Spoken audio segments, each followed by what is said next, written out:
10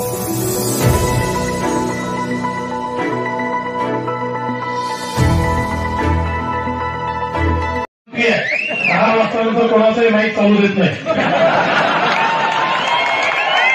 सांगतो की एकदा पाहून इथलं मन भरत नाही, तुम्ही पुन्हा येणार आहे. तुम्हाला माहिती आहे की मी पुन्हा सांगतो, मी पुन्हा येईन. तेव्हा मी नक्की देतो. कसा येतो हे तुम्हाला माहिती आहे, कारण आपलं कुंड पण नसते, आपण कुठलं प्रगती शकतो. पण आपल्या 10 वाजतानंतर कोणाचाही माईक चालू देत नाही.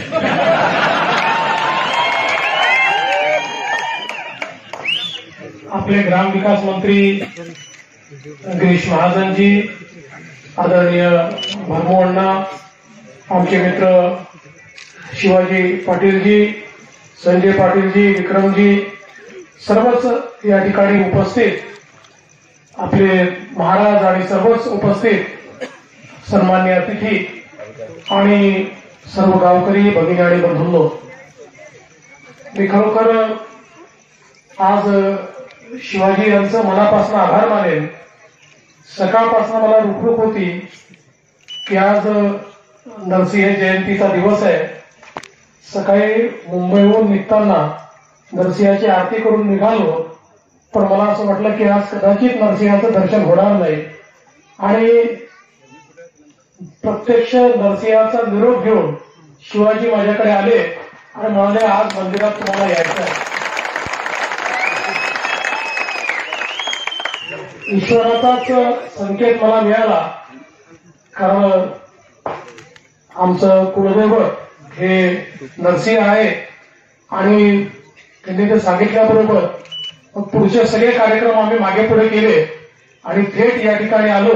आणि मला अतिशय आनंद आहे की हे जे पांडवकालीन मंदिर आहे, अतिशय ऐतिहासिक अशा प्रकारचं मंदिर आहे. आपण सगळ्यांनी मिळून याचा जीर्णोद्धार केला आणि या अतिशय सुंदर मंदिरामध्ये आज नरसिंह जयंतीच्या दिवशी प्रत्यक्ष नरसिंहाचं दर्शन हे घेण्याची संधी मिळाली. त्याबद्दल मी आपल्या सर्वांचे अतिशय मनापासून आभार मानतो.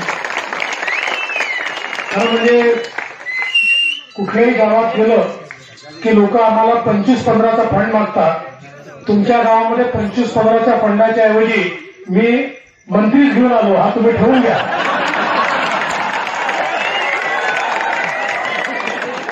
ग्रामविकास मंत्रीच ठेवून घ्या, पाहिजे तेवढा फंड घ्या, काही काळजी करू नका. पण मी तुम्हाला एवढंच सांगू इच्छितो, ग्रामविकास मंत्री सोबत आहे आणि निश्चितपणे एवढं मोठं काम जर तुम्ही केलंय तर सरकार म्हणून आमची जबाबदारी आहे, काही ना काही झालं पाहिजे. तुम्ही काळजी करू नका. या परिसराच्या विकासाच्या संदर्भात एक लवकरच ग्रामविकासच्या माध्यमातून आराखडा तयार करू, आणि हे काम तुम्ही केलंय, उरलेलं काम आम्ही या ठिकाणी तुम्हाला करून देऊ. तुमचा मनापासून आभार मानतो की तुम्ही या ठिकाणी निमंत्रित केलं आणि अतिशय सुंदर अशा या नरसिंह भगवानांच्या मूर्तीचं दर्शन घेण्याची संधी मला मिळाली. आणि शिवाजी पाटील साहेब, तुम्हाला एवढंच सांगतो की एकदा पाहून इथलं मन भरत नाही, तुम्ही पुन्हा येणार आहे. तुम्हाला माहिती आहे की मी पुन्हा सांगतो, मी पुन्हा येईन. तेव्हा मी नक्की देतो. कसा येतो हे तुम्हाला माहिती आहे, कारण आपलं कुंड पण नरसिंह, आपण कुठलं प्रगती शकतो. पण आपल्या सर्वांचे मनापासून आभार मानतो. आणि गिरीशजी केवळ माझ्या भरोश्यावर नाही, तुम्ही पण एकदा सांगून द्या, इथली सगळी जबाबदारी स्वीकारा घ्या.